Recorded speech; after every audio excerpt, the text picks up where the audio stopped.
mamas, and welcome back for another episode of Moms with Moms. Moms offering mom support with moms on microphones. So, where do I begin? I'm late. Don't worry, I'm not late with my period.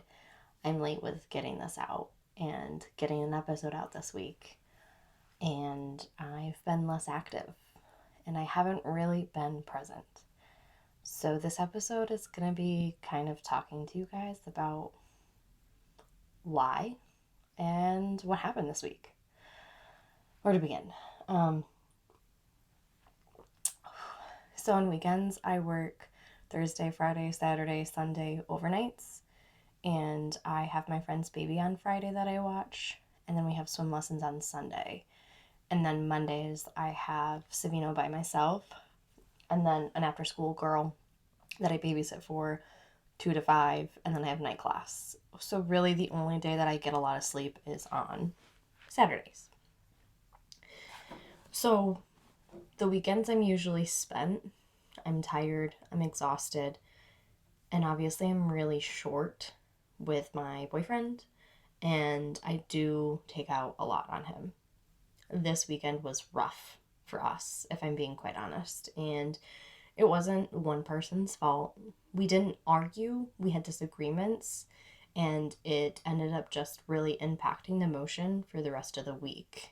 I didn't have time to record this past weekend, so I wasn't able to get an episode out. And then by Monday, I really am going to be honest, I wasn't feeling it and I wasn't okay.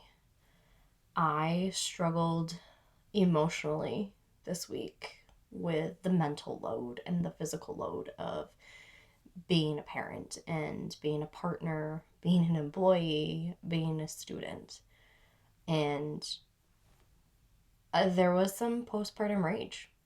I definitely got a little overstimulated more than I'd like.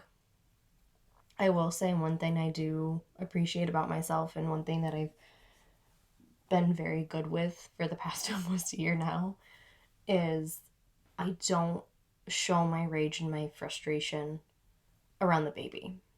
I know that he can sense it, but I don't physically show it, and I don't want him to ever see that side of me. And it's this new side that I've never seen or existed before.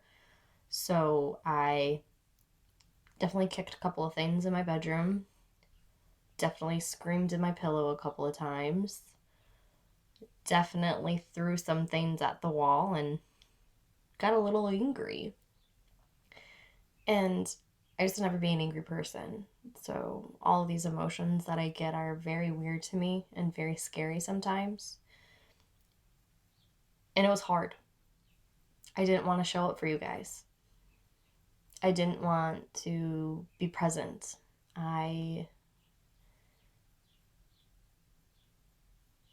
didn't want to admit that I was struggling to carry all the weight of everything. I went to a sister circle that one of my good friends is holding, and it was great. It was super helpful for 2 hours while I was there. And I got back home Tuesday night, and I was like, the reality is still struggling. So it was good to get out for those 2 hours. I've been practicing more self-care because I don't do things for myself. So that's what I've been trying to do, is like do some things where I'm not with the baby, or I'm not in earshot of the baby. I've also been working out. I know that if you follow me, you've seen this. I've been doing my 21 days. Well, that is out the window because I did not work out at all this week. And it wasn't because I didn't want to. I did. But the baby just decided he wasn't going to sleep. Like the 2 nights that I'm supposed to wake up at 5 o'clock in the morning so I can get my workout in. And by the afternoon, I just didn't have time. And in the evening, I had to work on schoolwork because that's finals week for me. So I literally just didn't have the time because those chunks of time that I did put out weren't there.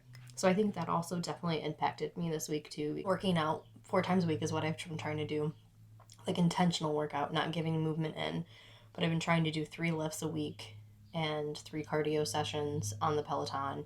And then also, like, the fourth is Pilates or yoga or something slow to kind of like de stress my mind. And I did see that not doing those 2 days, I didn't do it for 2 days, and I was a mess. So, yeah, that's where I'm at, guys. I'm definitely feeling much better. Um, my partner and I were able to sit down and communicate what we were both struggling with.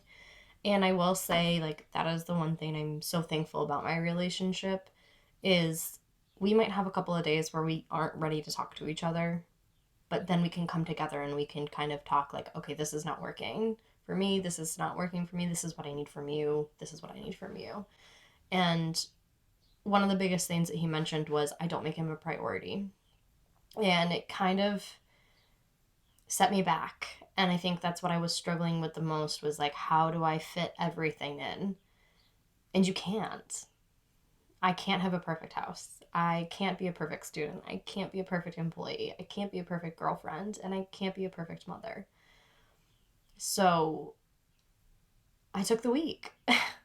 I took a couple of days to really kind of figure out what's important and what needs to be high on my priority list. And I appreciate my boyfriend for being honest with me and telling me how he felt and why he was struggling. And I also told him that I didn't feel like I was a priority to him either. And really it's us working opposite schedules. That impacts our relationship obviously because we don't spend much time with each other. So really my boyfriend and I we were able to communicate what was going on and what the issues were and what we were both struggling with, and I'm so thankful we have this relationship where we can communicate effectively.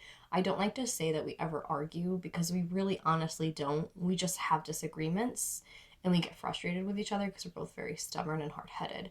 So we do have to set time aside for each other to talk about what's working, what's not, and usually when we do that, not usually, when we do that, we're usually fine afterwards. Wednesday was supposed to meet my mom and my family out for lunch. They live 2 hours away, and I texted her and I was very honest, and I said to her that I couldn't drive halfway to meet her because she lives 2 hours away, so we're gonna meet halfway. I was like, I can't do that. He's fussy, he's being tough, which he was, and I said I can't do that. And I think that I upset my mom, and honestly, I should have just come out and flat out told her that I was struggling. But I hate admitting that I'm struggling because I don't want people to think that I can't parent and I can't be a mom. But there are some days where it's just overwhelming and I just need a freaking break. And I feel bad asking my boyfriend to give me that break because he also doesn't get a break. He works Monday through Friday, takes care of the baby in the evenings, and then takes care of the baby on the weekends. So he also doesn't get a break. So I told her that if she wanted to come out here with my little brother and sister and her husband, that was fine. And she did. And I'm going to start crying. And as soon as she walked in the door, I just lost it. And she immediately took the baby and she says, go nap. And I'm like, I need to shower because I hadn't showered in 2 days. And I was still in the same outfit for like 48 hours. I was very disgusting. And so I went for a shower and I took my time. I didn't have to bring a baby monitor with me. I didn't have to rush to shower to go quickly take a nap before work. And I took my time and I decompressed. And showering is not self-care, but that shower was freaking juvenating, let me tell you. It was great. And she took the baby for a walk, so they weren't even in the house. So when I got out of the shower, I did some things that I needed to do. And she took him into the playroom, played with him in the playroom. So I hopped on and I did an hour of work calls because I try to do an hour of work calls for my one job every day. And while I was doing work calls, because the baby went down for a nap, she made me food, which was delicious. And she filled my cup back up. A lot of people say you can't pour from an empty cup. And as a mom, I'm going to tell you right now, there are so many days where you pour from an empty cup. But that day she filled my cup right back up. And it made me kind of realize that I should have been honest with you guys. And I want you guys to know that if you're struggling and you're having a hard time and you're feeling overwhelmed, it is so much better to admit that you need help than to try to figure it out and do it all out on your own. I need to be better with this because I do have a support system. It's not that I don't. I have a phenomenal support system around me. I just have the hardest time admitting that I'm struggling. And I think that's normal in parenthood from what I'm hearing from other moms. But we need to stop, take a moment, and realize there are other moms who've been through this too that struggled also. And they're just waiting for you to text them to say, hey, I need your help. I also am finally getting into counseling since October. I've been put on a wait list for a counselor. So Monday starts fresh. I'm getting in some counseling. So that's another tip too, that if you're a mom and you haven't had counseling before, I 100% suggest getting into counseling. This is a person just for you, and it's not a family member, it's not a friend, so you can share everything that you're feeling. Like, I hate admitting to my family and friends my postpartum rage. It's actually really embarrassing because I don't want people to think that I'm crazy. I definitely am, but I don't want people to think that I'm crazy and I can't take care of my kid, because I can. I know when I can't take care of my kid and I'm at a point where I need help.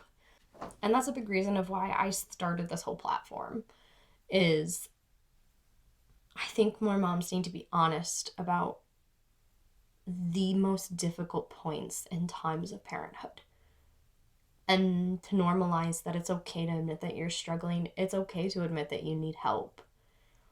And it's okay to reach out to someone that you feel safe with that can come and help you. Whether it be them taking the baby for you or whether it be them helping you do chores around the house. Because that's also another thing. You possibly cannot do it all. If you are a mom who gets it all done, girl, I give you freaking kudos, and please let me know in the comments below how the heck you do it, because I literally can't. I'm to a point where I know I can't. So, to keep this whole episode short, I just wanted to make sure to get something out there to you guys to let you know that, hi, I'm still alive. I wasn't doing well, but I'm doing better, and I didn't forget about you. And I'm sorry, mamas, that I didn't show up for you guys when you guys always show up for me. And I hope that you understand why. And I'm going to try next time to be more honest about what I'm dealing with and more present to let you know that it's okay and it's normal for us to feel this way and it's normal for us to struggle. So my pieces of advice, if you're going through postpartum rage, postpartum anxiety, postpartum depression period, first and foremost, reach out to someone that you feel close with, that's in your support circle, that you know that will come help you.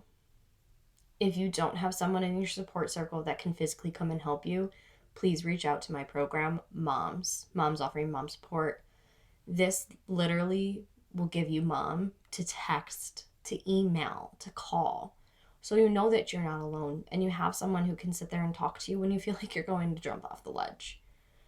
So that's my first piece of advice. My second piece of advice is, if you have a partner, communication is key. Communication is so important. Make sure to sit down with your partner. If it's not once a week, at least sit down with your partner and be like, hey, I'm struggling with this and I need your help. But also give the floor to your partner too, because they could be struggling and they maybe don't want to admit it. So you need to open the floor. Third thing, take time for yourself. That doesn't include grocery shopping, going to the store alone, doing anything alone that is a chore or something that you need to do to keep your house functioning. Take time for yourself. Whether it be stopping to get a coffee after you went grocery shopping by yourself and sitting in the parking lot. Take 5 minutes every day if you need to for you. For me, it's my 4 days of working out. I still have the baby in the background, but those are the 4 days that I know that I'm doing something for myself. Take time for yourself. Make time for yourself. And my last thing, remember that being a mom is hard and you're not alone. Really. There are other moms that are struggling. There are other moms that are here to help you. There are other moms that have been through exactly what you've been through. So remember that you're not alone. And last but not least, remember, moms, we're surviving and thriving because moms. that's what we do. Bye, besties, and thank you for being present when I wasn't.